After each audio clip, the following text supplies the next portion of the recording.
Welcome to the Let's Stay Healthy radio show, sponsored and brought to you by Montana Harvest Natural Food Store in Billings, Montana. If you don't spend time on your wellness, you're going to be forced to spend time on your illness. Your health is your most valuable asset. Invest in it by tuning in now. Welcome everybody to Let's Stay Healthy. Michael Ray here with you from Montana Harvest. I'm also here with Kimmy Oliver from Montana Harvest and owner of Montana Harvest. But we have a special guest on with us, Dr. Robert Scott Bell. And we were excited to have him come on again. Last time we had him, it was phenomenal. And we're excited about all the new things he's going to teach us today and be with us. And welcome aboard, Dr. Kimmy. Great to see you guys. I'm so grateful to be back and loving that you guys are invested in bringing the power to heal back where it belongs with each and every one of the folks that are not only listening, but probably they go to Montana Harvest to get well and stay well, because that's how I recovered, by going to stores like yours. Awesome. Yeah, we're super excited. We had a lot of people compliment the last show that you were on. So we're excited to actually see you, meet you visually. Well, until I can Feels come like up we're and in visit. person. I got to come up. I haven't done Montana Harvest yet. So eventually we got to come up and visit and do something. Yeah, that'd be awesome. We do seminars once a month in store. Oh, okay. Well, let's put that on the proverbial calendar. Maybe we can make that happen. Yeah, that'd be awesome. So maybe you can give us a little bit of background about you and your collaboration with Sovereign Silver, Immunogenics, Natural Immunogenics. Well, my story goes way back, 31 years, more than that, because I went organic in 1990. It was when I met a homeopathic doctor who had emigrated from Belgium to America. And it was an answer to prayers for me, because I had been chronically ill for 24 years, 0 to 24 years of my young life at that point. And modern medicine had no answers other than to drug me and give me injections and or do surgeries on the various ailments and illnesses and inflammatory conditions I suffered with for my whole life. So it was a real wake-up call when this homeopath said, "Hey, your liver's toxic. It's congested. You need to clean up your act." And no doctor had ever said that. And yet it was still a bit of a new piece of information, other than I understood and knew the importance of the liver for life itself and its processes. But all the experts never once mentioned that as something to focus on. And so I started in earnest to clean up my diet, lifestyle, and support my liver, and got stronger and stronger and undid a lot of the ailments of my young years. And eventually, some years later, doing the short version of this, I connected with the family at Natural Immunogenics. They came to market in about 1999 with the Sovereign Silver, which they called a bioactive silver hydrosol, which was in the colloidal silver family. But I was very reluctant to use a product that was a metal, because as a young homeopath, as I'd studied and became a homeopath, I was focused on detoxification of heavy metals from people, including children. And so for me to embrace the utilization of any metal, including silver, I really had to dig deep and say, hey, is this truly different? Is it safe? Can it be excreted? And, is it harmful? All of that. And when I began to study in depth, one of the books I encountered it's called The Body Electric by Dr. Robert Becker. For those that are interested in, if you're really sciencey, it goes into some serious science, but it talks about the electrical reality of our bodies and how we utilize minerals and even metals for benefit. Now, we can't discard all metals as bad or all metals is good either. It's a matter of differentiation. What is good? What is the right form? What is the right amount? And so I looked at the hydrosol technology that they had, and I even analyzed it under an electron microscope and saw this beautiful dispersion of nanometer and smaller size particles. It was like, this is not a contaminated compound of garbage that you'll never get rid of. And so it also matched my homeopathic principles of less is more. Rather than being, high concentration, it was, at that point, 10 ppm, which is about a 5x in homeopathy. I'm like, oh, okay, I can deal with this. It's like I realize I'm not burdening the body, and we can utilize it safely. And I understand that the body can bind and excrete with a healthy liver function, which is what I was all about.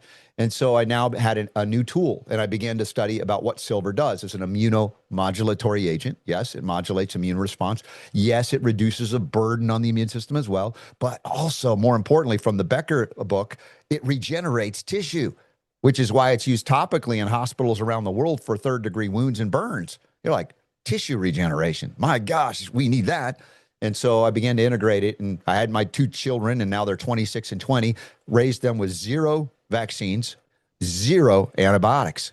Never did I have to resort to a drug like I grew up on or with, like my wife grew up on and with. So we were able to raise them healthier without chronic disease that became a normal part of my life, and unfortunately, a normal part of many people that are young today. You know, the millennials, post millennials. My kids are Gen Z, and now they got the Gen A's, and it's sad how chronically ill everybody is. So this will lead us to the copper discussion. I just wanted to set the stage for you guys to understand how I connected and became an enthusiastic educator and utilizer of the product, and then eventually expanded into the bioactive copper hydrosol in the nick of time during COVID. So I'll pause there if you guys have questions, comments, or anything like that.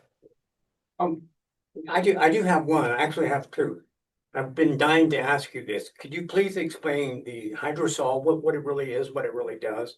And then what's the difference between the two? Can you take the silver with the copper? I mean, or you want to just take the copper? Based on what you just said, you want to just take the copper, but do you rotate back and forth or?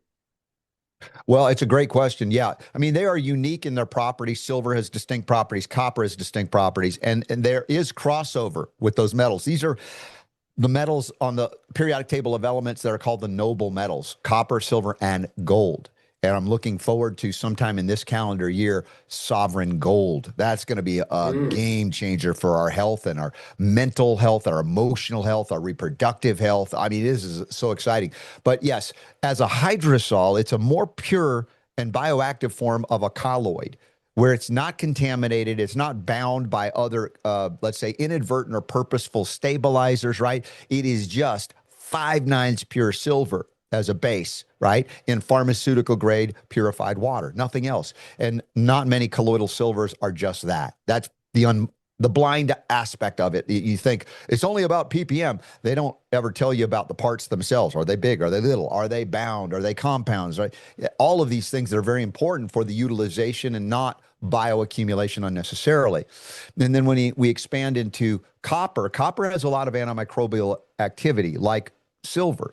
Copper has even more antiparasitic capacity than silver does, and they're almost equivalent in terms of antifungal activity. Although some people will give copper the edge, where silver has an edge on bacterial intervention and viral intervention.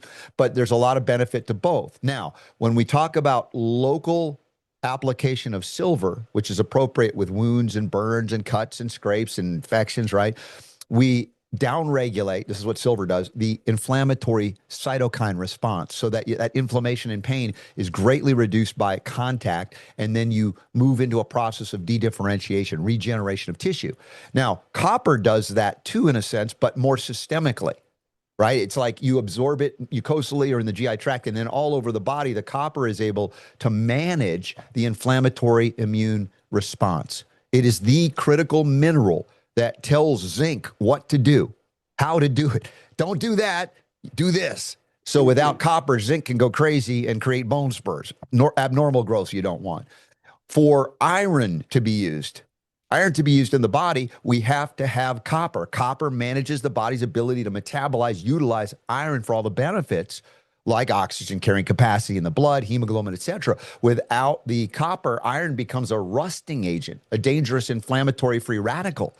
So iron is life-saving and yet can be life-taking without copper. So we see that copper systemically is very important to manage many pathways, particularly inflammation and pain, but yeah, way more than that. So I'll pause here, and then, you know, that question you asked me about, can you take both? Yes, you can. Can you take them separate? Yes, you can. It's a matter of what are your needs, or how much are you invested in learning about what each one is doing, if you really want to separate it out because you're real sensitive to know. I have a question about copper and mercury together. Can you go over the correlation of mercury toxicity and copper? Well, copper is also critical for phase 1 liver detox pathways.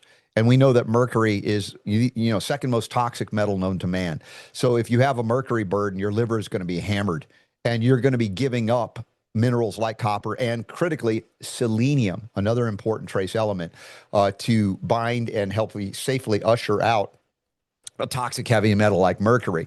Now, the silver mercury combination is more commonly known because in dentistry since the Civil War, the dentists that are not awake and aware and conscious will say, we want to give you an amalgam to replace like a tooth decay or something. That amalgam is made up of, they call it silver amalgam, but it's primarily mercury, 50 or more percent mercury, and a little bit of silver in there.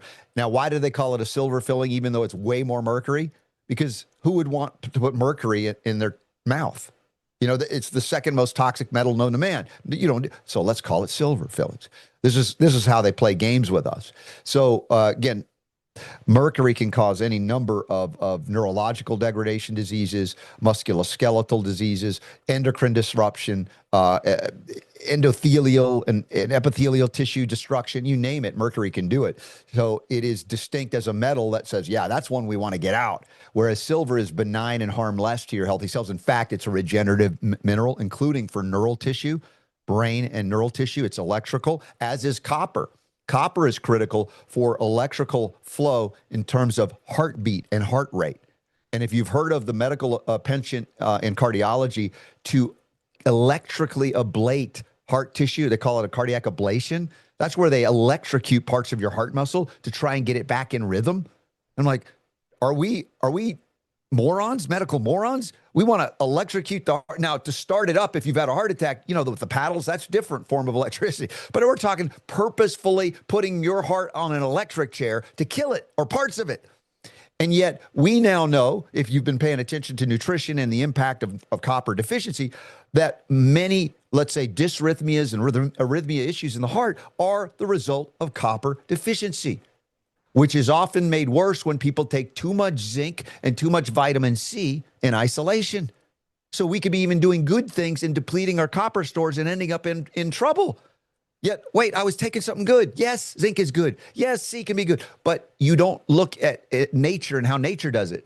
When we get zinc in nature, it always comes with copper. When we do C, it's not just ascorbic acid. There are multifactorial elements associated, including copper in nature, along with C. So these are the things that I try to give people perspective on, because I didn't know this stuff growing up. I was a pharmaceutical medical kid or drug receptacle. I'm like so excited when we realized how nutrients and minerals can counteract the need for those drugs that are needed only because we're deficient in minerals. So we're dealing with not drug deficiencies, but mineral deficiencies. Wow, that was impressive. I'd like to hang out with you a lot.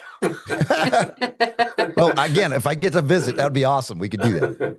Yeah, we'd love it. Yeah, we got it. We're going to make that happen someday. Yeah. One of the questions I have, though, is about copper toxicity, specifically like a copper IUD for birth Sure. control. Could you go over the difference of that versus the sovereign silver colloidal copper forms, and like using copper cups and jewelry versus this form? Yeah, well, a copper IUD is likely not 5/9 pure copper, for one. And also what you're doing is creating an injury in the uterus, right, to create an imitation pregnancy, sending a signal. But the base metals associated with the copper, as well as the copper coming in abnormally, can create an accumulation and abnormal metabolic functions. Now, I will say this, in the 31 years I've been doing this as a homeopath, I maybe have encountered a couple of cases of copper toxicity, and they manifested primarily as, let me describe it this way, as road rage without the road and no explanation for the rage. You're like, where did that angry outburst come from? Like, and they'll admit it. They're like, I don't know why. I'm just suddenly angry. Yeah. And so that's an interesting thing, because copper impacts emotional response. In excess, it creates abnormal response. And of course, we know the liver is also a store of emotions, including anger, interestingly enough. And copper is critical for liver function, but too much, and we see these emotional things. So in those cases, it's very easy, by increasing zinc levels, intake zinc, you can counteract the excess copper.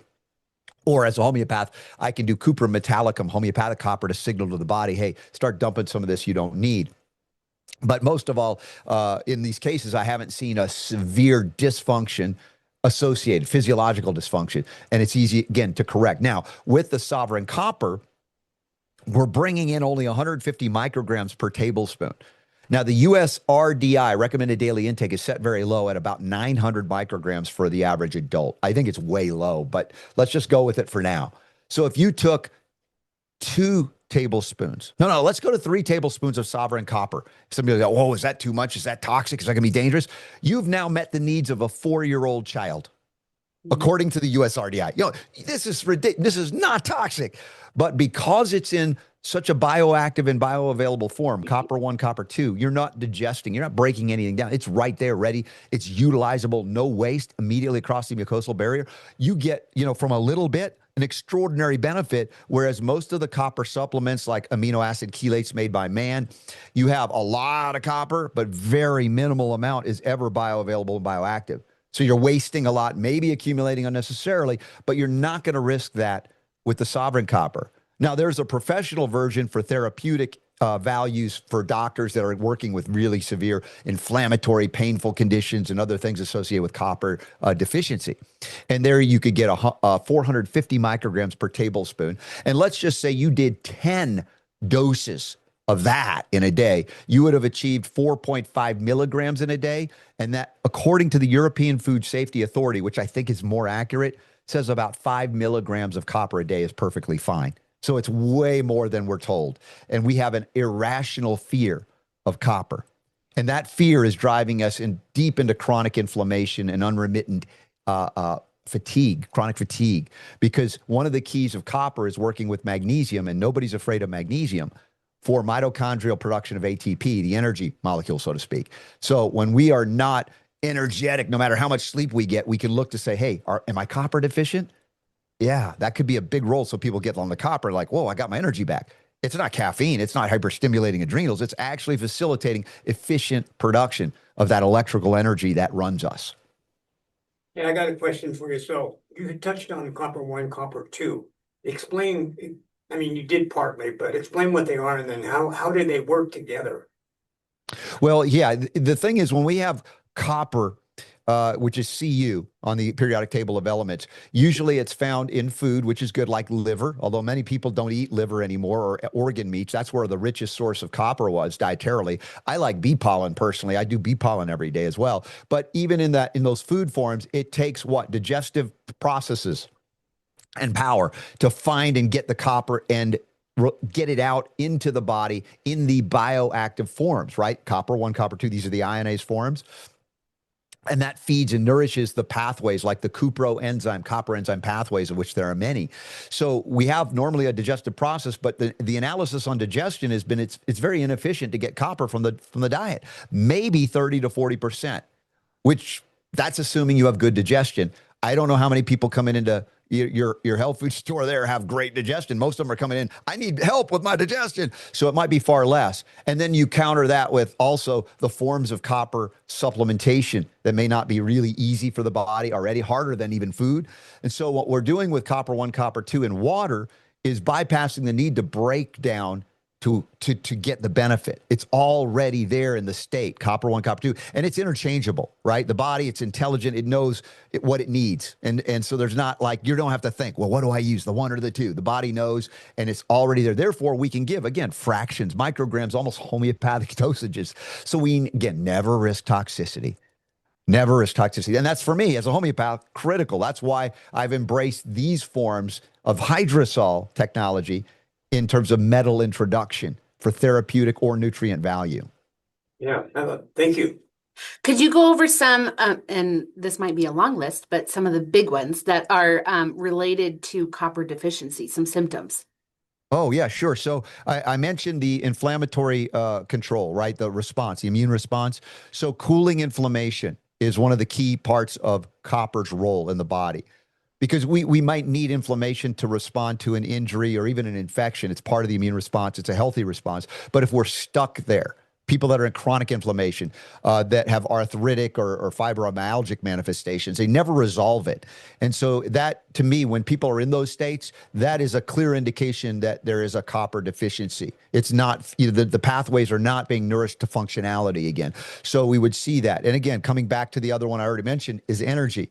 How many people come in and say, I got low energy? No matter how many energy drinks I get, I'm still low energy. And so we say, how do we nourish the production of adenosine triphosphate at the mitochondrial level? Copper plays a critical role there. I mentioned heartbeat and heart rate. How about this one? Anemia. Anemia, women especially, but 99 out of 100 cases of anemia are not iron deficiency. They're actually copper deficiency. Iron is an abundant element. I mean, it's there, and it's very rare to truly be deficient in iron. It's the utilization, it's the absorption of iron that is not taking place because we don't have adequate copper stores to allow us to use it. So I can't tell you how many people, in women especially, that are on infusions of iron, and they're like, I'm not really getting better. And then I have them get on the Sovereign Copper, and within a day, they're like, it's all gone. The heavens have opened up. It's like, whoa, where'd it go? No additional iron. And iron, again, becomes very dangerous and toxic without copper. So I think many of the, iron supplements are irresponsibly given because they're not looking at how is iron used by the body, as opposed to, oh, it's just iron, throw more iron in. That's like we're kind of irresponsible in the way if we don't look at the nutrient relationships. How do these minerals interact with one another? And we see how many things manifest that we call diseases in the absence of bioavailable, bioactive copper. There are other minerals too. I don't mean to only say that, but for the purpose of our conversation, we can certainly state a myriad of manifestations of things you don't want that indicate to me as a homeopath in a low-tech way, symptomatically, that you might look to see that copper is a little bit deficient in your body. Like we talked about heartbeat, heart rate, that kind of thing. Brain and neurological function. How about this? Skin health, connective tissue disorders of all kinds. If we want to have healthy sun exposure, and we were lied to in the 20th century about the sun. They said the sun causes cancer. No, it's the slathering on of SPF factor chemical conglomerate ointments and things on our skin that causes cancer. But if we want to produce that complex hormone D, known as vitamin D, because the sun will facilitate that, we want to safely do that because it's true, we can have excess UV radiation exposure to create chromosomal damage. But that's only possible in the absence of minerals like copper and selenium. So what I'm saying here is when you have adequate copper, you can have prolonged exposure to sun without burning, and you won't have chromosomal damage, and you'll have adequate vitamin D production. And all of the things that we know are beneficial to prevent cancer, right? And here's the kicker for the millennials out there. You guys are the Botox generation. I'm so sad about what you guys are doing, injecting botulinum toxin to not wrinkle. It's a copper deficiency. You get enough copper in you, you're going to stay and look young. I'm nearing 60 as we're recording this, and I'm running circles around my 24-year-old self. And there are a lot of reasons for that, but part and parcel now have added copper into the mix, and I would be a lot grayer because that's another aspect. You will have whiter or grayer hair quicker without copper, especially if you have very dark hair, black hair. You need even more copper. Interesting. So does copper help liver function? Can you go into that? And then I'm also really curious, and I have a feeling that a lot of our listeners are going to be curious on how you healed your liver, your approach. Mm-hmm. Well, phase one, right? Phase one liver detox. So we got to look at the phases of detox. And copper is critical for phase one, whereas selenium is critical for phase two, right? When we talk about glutathione, right? There are people that are taking glutathione supplements or NAC supplements. I'm not an advocate of that personally because I think a lot of them are synthetic. And the fact is, when you have adequate selenium levels, you can actually produce and engage the metabolism to activate the glutathione in the peroxidase form. It's a selenium-dependent pathway. So once again, let me just say it this way too. You might appreciate this. The two most maligned minerals by medical morons are selenium and copper. And I'm telling you, if people had adequate levels of selenium and copper in their system, they'd likely never need a doctor. It's just that many pathways are being addressed by those two minerals that have been told. Because if you tell your doctor you're taking extra copper and selenium, the first thing your doctor will say is, oh, careful, that could be toxic. Never mind the drug that is approved by the FDA that's the third leading cause of death. Don't worry about that, right? I'm just covering the story on my broadcast show. I do a show every day at, I think, Mountain Time, 1 o'clock every day. And it's about the amount of percentage of Americans that are taking at least one medicine, over-the-counter prescription. They say it's at least 62% of all Americans, and many are taking more than one. And I look at this, and I call it the United States of Drug America. I was one of those people growing up because I was in a medical family. And the more we study, the more we realize, and you guys know this because you're working nutrition all the time. It's like, if we were free to speak about all the things these minerals actually do, how many people would actually be needing the drugs? Like the top three were all painkillers, OTCs, acetaminophen, ibuprofen, and aspirin. What does copper manage? Inflammatory cascades resulting in pain. You flood the body with the bioavailable form of copper, pain and inflammation go away. Not because it's killing pain, because its efficiency of the pathways are coming back online. So you're not stuck in that aberrant dysfunction all the time. So again, phase 1, copper, phase 2, selenium. I just want to add that in terms of you study up on what that means. But, the liver has over 500 known functions and probably many that we still don't know, most surrounding detoxification of the body. How much copper and selenium should, say, 180-pound man be taking? Well, I personally try to take about 400 micrograms of selenium every day. I defer mostly to what I call food grown, right? Because you know the difference. There's synthetic isolates, there's amino acid chelates made by man, and they can have some benefit, but I want to get every ounce of it out of it I can. And that's why, uniqueness of the hydrosol technology allows us to access copper and silver and then gold that way. But there's not a selenium hydrosol yet. So looking for the food forms that are truly grown, that means it's going to be in multiple forms, but it's going to be in a form that the body can use, and that will be less likely to ever become toxic, right? Yeah, you can take too much selenium, but with the whole food forms of selenium I've worked with over the years, I've been able to put people with, cancer diagnoses on upwards of 1,200 micrograms of selenium and reverse cancer and not get selenotoxic, right? So, but they're not taking sodium selenite, right? A rock, right? So this is important. So for me, I would say at least 400 micrograms. If people are severely immunocompromised, I might go up to 800 micrograms for a time and counteract it, because selenium can do what vitamin C does sometimes. Selenium can do every time, right? So I like selenium even over ascorbic acid, right? Which I know C is more than that, but that's another discussion point. Now with copper, I try to take at least a tablespoon of the Sovereign copper, which is only 150 micrograms. But when I started taking it, I was loading it. I was really like, I'm deficient. Let's load it in. So I was going upwards of, 900 micrograms, which is nothing really. That's the RDI in America. But if you say 5 milligrams in Europe, it's going to take a lot of Sovereign copper to get there. But the fact is, you don't need to take that much because it's so efficient, unless you're in that inflammatory cytokine cascade that never resolves. The energy, lack of energy cascade, then you go, let's load it up initially. You could be taking a lot more than the RDI safely, and then taper back down to 1, 2, or 3 tablespoons a day of the Sovereign copper. So if somebody has a high C-reactive protein test come back, then they could load up on the colloidal or the Sovereign copper. Yeah, that would be a great indicator. That's one of those. And if you guys have discussed that, I'm sure you have, let's say one of those tests, they say that you are in inflammation. You have a lot. So that's one of those tests that you can then load the copper in the system safely. And then if you want to retest, or if you're just going to go symptomatically, I don't feel, that pain and inflammation is there anymore. But however you want to go, that should help to resolve it. And, this doesn't mean we ignore things like essential fatty acids, right? We know about that's important. We have irrational fear of fat as well in our country. We're still trying to overcome that 20th century. Fat is bad, sugar is good, so we can resolve that. I know you guys are aware of that as well. I got a question for you. It's kind of a little bit different, but how can Sovereign silver and copper, can that help people with neuropathy?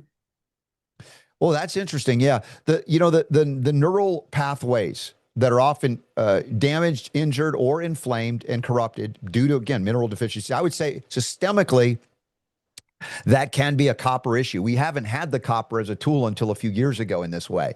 We were working with only the silver, which also is about electrical impulses and signaling too. And we've seen that silver is neuroregenerative, not neurodegenerative.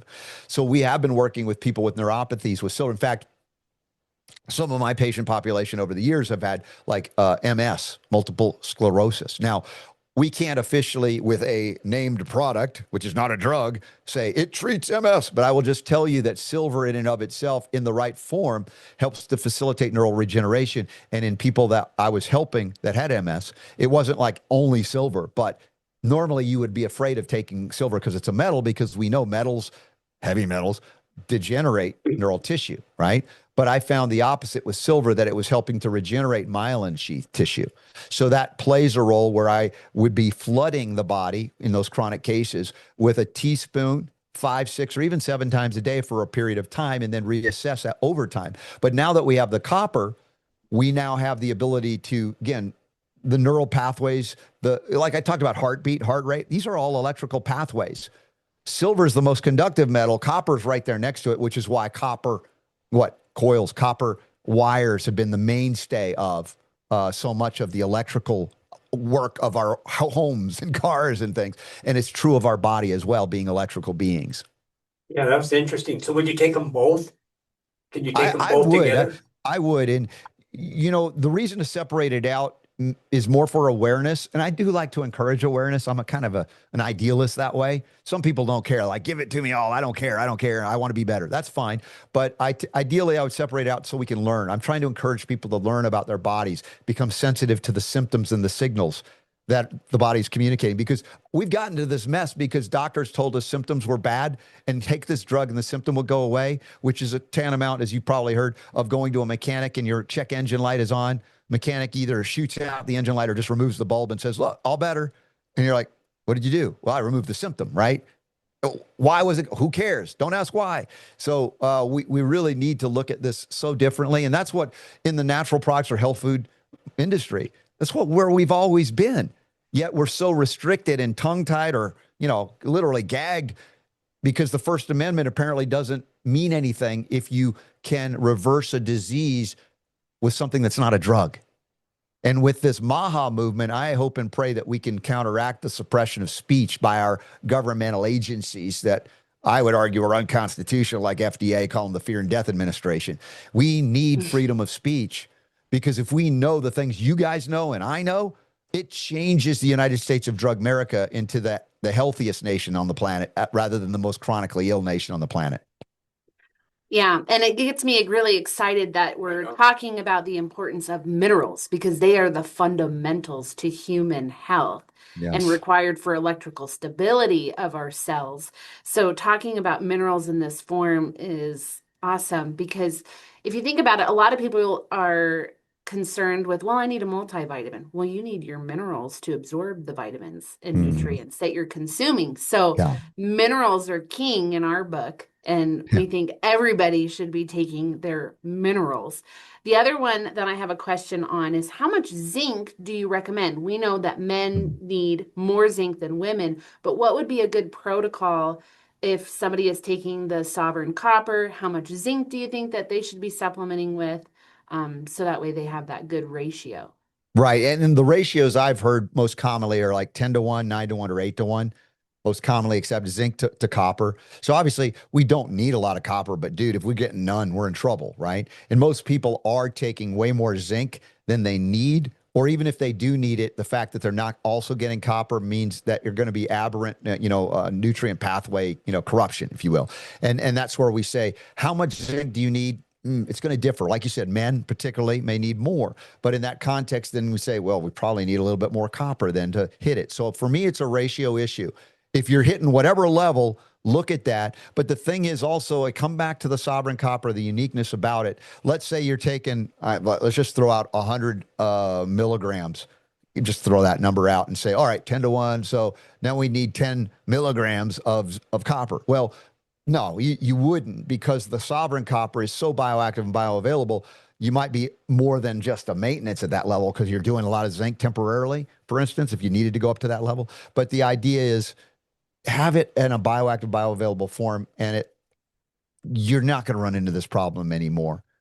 Just this issue of bioavailability and bioactivity is so overlooked, and we just look at numbers rather than is it being utilized, right? So even in the zinc category, if you have brands that truly are growing their zinc in that, and I realize that you can get trace elements in like these salt complexes, right? Trace elements, right? Trace minerals, things like that. And that's good. It's not really a lot, but it's really part of the feeding of all the electrical activity of the body, which is, again, it's not like I'm taking a ton of that. If you have that as a baseline, then you don't need to, go to extremes unless there are specific symptoms that might manifest as a Well, we read the literature and go, hey, when you don't have enough zinc, this is what happens. But how many people, again, are doing that, coming back to the anemia perspective? It's like, oh, you're anemia. Oh, this shows anemia. You need more iron. And so they don't step back and go, wait, how is iron utilized? What do we need to make that happen? Copper? Oh, no, that copper's toxic. We can't do that. Ignoring the fact that iron becomes toxic in the absence of copper. So again, that's why I encourage everybody to do homework. I know it's a lot. It's like, oh, I got to read more. I got to learn more. Well, you guys are well versed in this. So if they come to your store, hopefully you guys can talk to them and maybe even give them a little bit to read, because, when it comes to stating, what was it? If you talk about water, if you, let's say you sell some hydrogen water in your store and you say it cures dehydration, suddenly it's a drug. This is the craziness of freedom of speech in America. It's like, what? We can't say, no, we got to say water helps you maintain healthy hydration. Like, what? Right? Yeah, I'm sorry. I just get a little exasperated saying how far we've accepted a level of no free speech, particularly in our arena of having a natural product store. And if you were able to speak truthfully about all that you know, who would be on drugs? Who? Only in the most extreme circumstances would you ever have. But of course, Big Pharma doesn't want that. That's why they've continually tried to restrict our speech when it comes to the things that we know, the nutrients, the minerals, and what they actually do for us. I love the idea of comparing the hydrosol technology and the sovereign copper and silver to homeopathy. And the bioavailability and like the frequency of homeopathy. And there are homeopathy remedies that have helped anemia just by itself to help better utilize the iron. Yeah. Is it phosphorus that I'm thinking of? Ferrum phos, usually. Ferrum phos, yeah, ferrum which phos. is iron phosphate in a homeopathic form. It triggers the metabolism to utilize the iron more efficiently. But I wouldn't want to overlook cuprum, which is copper as well. And this is where, for me as a homeopath, I'm not an isolationist. I don't think that only homeopathy is right. It's about, well, if you are completely deficient in a mineral, homeopathy can do some things, right? There are cell salts that are the essence of, the body as well that you can use, but we do need functionally for our lifespan of this physical body. There is, biochemistry that's real. It's just that we overemphasize it in so many ways by manipulating it with drug molecules rather than nourishing pathways of functionality with the minerals in the right form. Right. And you're right. The hydrosol technology, what appealed to me, which is in colloidal chemistry, and the blood is a colloid, the lymph is a colloid in the body. We have all of these things that are actually colloids, cerebrospinal fluid, all of that are in, colloidal suspension, these things that we can see the in-between, if you will, of the physical realm and the energetic realm. And homeopathy is more of the energetic realm, eliciting proper function on the physical realm. And the colloidal state seems to be, in the hydrosol technology, seems to be that in between both of those worlds, where we don't risk toxicity, yet we have very incredible power to, let's say, reduce a burden on the body, like with the silver, right? Things we can't officially say, but you know what I'm indicating. When you throw and flood the body with silver, something's not going to be able to do anything bad to you, right? It's going to be wiped out. And that's a good thing. And then, the idea in drugs is like to overwhelm the body with toxic substances to get you out of a crisis. I get it. There's a place for modern medicine. I'm not dismissing it at all. There's a place, but it doesn't belong everywhere where it is today. And that's where, we have these, I believe, rational discussions about homeopathy, about colloidal chemistry, about biochemistry, about drugs even, and how do they play a role so that we can go through life and use each appropriately, as opposed to where it is now, where the stuff we do in health food stores is like the last resort, right? Oh, nothing else worked. The doctor can't help me. And how often does that happen, right? Or how often do the doctors come to you and go, well, everything I've been trained does, you guys are doing some good work, which is great. But I wish we could be more free to speak directly about these things. And we're doing our level best, if we could say it that way, through broadcast media, radio. I've been doing my show for 26 years. And I think, again, free speech, that First Amendment, is so fundamental to getting us back on track here. Well, and I wish people would prioritize their health before an ailment or disease manifests. and really treat their body as a temple that it is, Yes. rather than abuse their body until something manifests. And then, they come to us as a last resort. Like you said, they go to their doctor, they don't have solutions, they put them on all Yeah. kinds of prescriptions, they don't feel well, and they want to get off of them. And then we get them to come to us, and then they have all the questions. Well, So, isn't that the case though? It's the R words, reluctance to responsibility. Allopathic medicine, even though it can be life-saving when needed, it really is often used as a crutch to say, I can live however I want. And if something happens, I just go to the doctor. They'll put me on, they'll fix me up, they'll sew me up, they'll drug me up, whatever it is. And yet we see the lifespan now getting shorter. But even if you have a longer lifespan, how do you live as you age? Not in vitality, not with full functionality and movement. I recently did a broadcast show with my mother, who's 92. She had just turned 92. I visited her in Atlanta. I did a show with her. I call it a Sunday conversation when I do my Sunday broadcast. And I've done in thousands of interviews with people. I've never interviewed someone who was first 92 and on an exercise bike for the entire hour of the interview. She was on her exercise bike while I was interviewing her for the whole hour. You can watch this. And like, she's not on any drug. Nope, she's not on any drugs. So what is the difference? Well, she changed her diet and lifestyle when I did all those decades ago. She detoxified her liver. She does the silver, the copper. She does other things as well. But movement is life. And we stop moving and we go, oh, I'm achy. I can't move. It hurts to move. Then we go get what? An aspirin, an ibuprofen, or acetaminophen, destroying our liver, our kidneys. Again, making it ultimately worse while we temporarily feel a little better. Yet you can't say that copper officially, it relieves pain and from arthritis, right? Even if it's true, it's now it becomes a drug. This is, magical manipulation of words and altering the First Amendment to not mean what it means. The right, of freedom of speech shall not be infringed, period, like freedom of religion, et cetera. But we accept lower levels of communication based on, well, they say this is commercial speech, so you can't tell people about that. And yet the drug companies tell us all of these lies and deceptions about what they're selling us.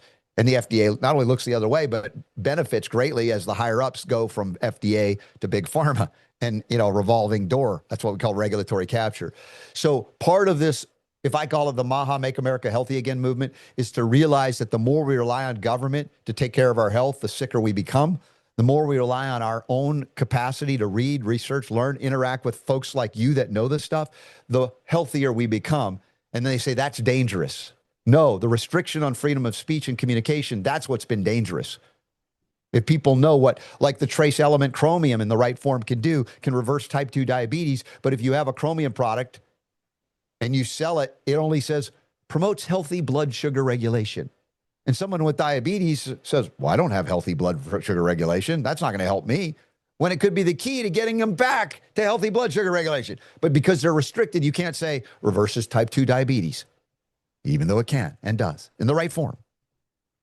Yeah, I know it's crazy. And our motto is knowledge is power when it comes to your health. So the more information that you have, the better you can help yourself when it comes to your health. One of the things that I wanted to touch on with copper is how it aids in weight loss, because we know all of the pharmaceuticals and the semi-glutides, Ozempic, and how detrimental those are to our bodies. But, how we should approach weight loss naturally and how copper can help aid in that. Well, copper inflammation, I look at those two things connected. And inflammation results in what? Errant metabolism of all kinds, including digestive function. We have inflammation. It's not usually just isolated to one place, right? It's everywhere. And that means gastrointestinal inflammation. And that inflammation creates aberrant digestive processes where we're not able to assimilate nutrients, minerals, et cetera, that we're getting in. And therefore, our body is starving for nutrition. And so the signals you're never satiated. We can go into leptin and ghrelin and all those hormones as well. But the idea is when you are replete with the nutrients, you don't have this abnormal, I crave, like talk about Crohn's.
ask questions and get them answered.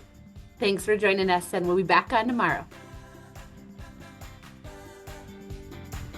You're listening to the Let's Stay Healthy radio show, sponsored and brought to you by Montana Harvest Natural Food Store in Billings, Montana.